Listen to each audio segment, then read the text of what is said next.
I love this first story here because this story could be what both of you have been preaching for the Detroit Lions. Not sure, we'll see which one it is. According to Mike Fisher of SI.com, the Cowboys are intrigued by Ohio State quarterback CJ Stroud. Now, if this was to happen, of course, it wouldn't be him starting in 2023. It would be him sitting if they were to draft him or trade up for him and then possibly making a decision for 2024. They have the number 27th pick in the first round. Is this what you want the Lions to do, Cookies? Or, Rico, is this what you want the Lions to do and they're playing the game?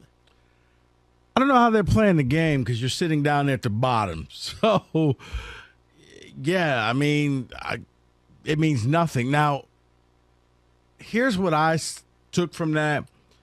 They're going to sign him. They got to probably sign Dak to an extension first. But he's going to be a part of the package because you're not going to be sitting on both quarterbacks. So whoever they make the trade to, let's say they go to the Texans and get the number 2 overall pick, Dak, pack your stuff. You're moving across the state of Texas. You're going to a new team. Texans got a ton of money. They could do a lot of different things, and they'll have extra draft picks.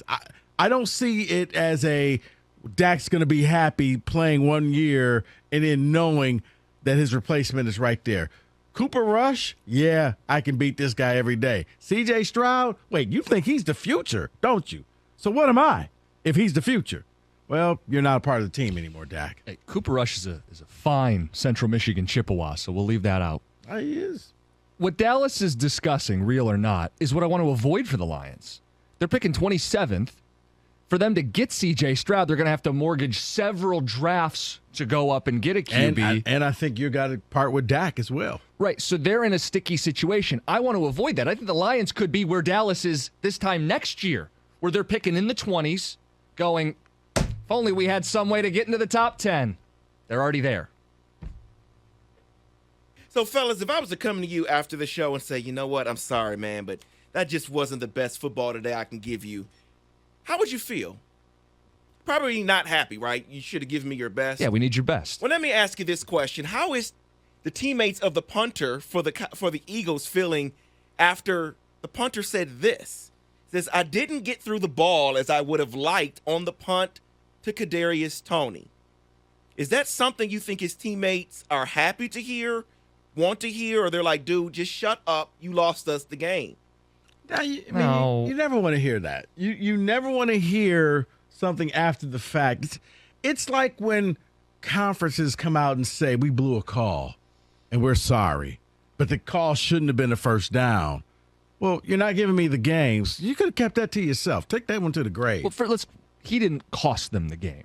His punt was bad, but they cost themselves the game collectively. Right. Of course, yes. It wasn't like the final play of the game. That's the only time I'll give it where – yeah, you kind of did. It was the final play. I don't know. If he wants to own up and take some accountability, I don't care. David, if you want to take some accountability, it's welcomed. Let's talk about the Cardinals. But then again, David, just remember, in a race, you don't have to – if being chased by a bear, you don't have to be the fastest. You just got to be faster than Roberto. That is fair. Let's have a quick discussion here on the Cardinals' new head coach, Jonathan Gannon. Captain Finger Guns. For just a quick minute here, because he did the opposite of what Ben Johnson did in Detroit.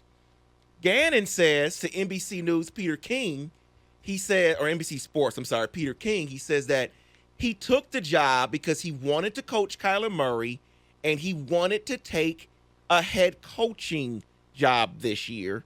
He did not want to sit another year. Now, Ben Johnson decided to go back to the Lions. They paid him more money. The Eagles offered Gannon more money, and he still left. Is that the right thing to do? Is he going to regret connecting himself to Kyler Murray? David, no. We talked about this pre-show. There's only 32 jobs. When you get an opportunity to get one, you take that job.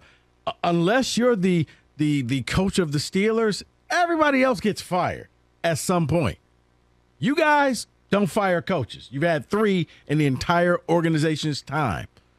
But when it's a job you're going to get fired from. You get hired to be fired. And it's like this business. Like, you don't stay on top. Eventually you're going to leave, take your opportunity, learn something, and hope that you did a good enough job that somebody else will allow you to go to their organization and get it. But you'll never get head coaching experience being a coordinator. You gave a great cautionary tale.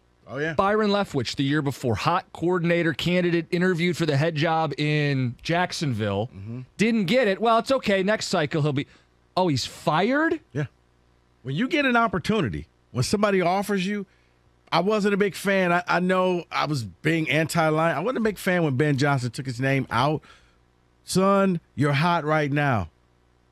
Next year, you may not be. Let's just say Goff goes down and this team is now looking at a 4-win season.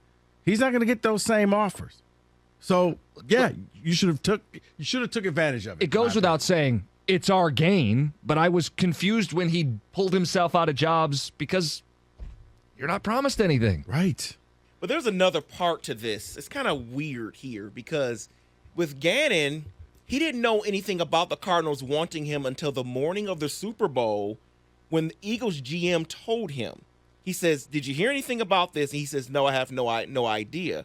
They spoke after the game. He approached Gannon and says, "Yeah, you're not flying back with the team. You're staying here to interview with the Cardinals." A job he didn't know anything about before he coached in the Super Bowl. That's weird. Well, he interviewed before, but you know what? Now that I think about it, David, it's really not that weird because GMs talk to each other, and Arizona probably told him, we want to hire your guy. So, and he knew. It's kind of like we all knew, like the day when Cookies blew me off. I knew it was his surprise party, but he didn't know. But I knew. It's your surprise party tonight. He knew, you know what? You're going to be the next coach of the Arizona Cardinals. I just can't tell you that right now.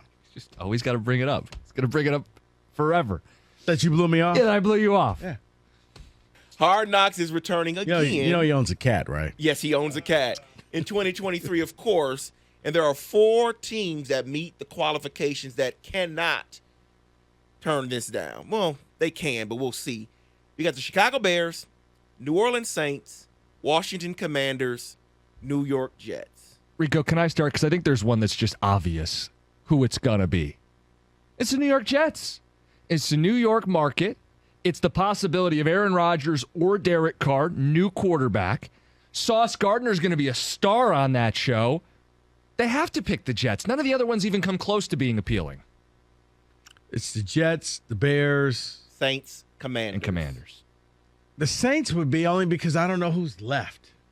What do you do post everybody? I mean, this is like, I expect Rick Grimes to come walking in saying that I'm the new leader. The Commanders, no, because you can't ask the questions that I want to know. Like, how is Daniel Snyder still the owner of this team? What about the whole cheerleading and all them suing you? I don't really care about the on-the-field stuff. It's the off-the-field stuff. So I don't think the Commanders want that type of attention because you got to ask it. Other than that, it's pointless. So I can see the Jets. I think they're preparing.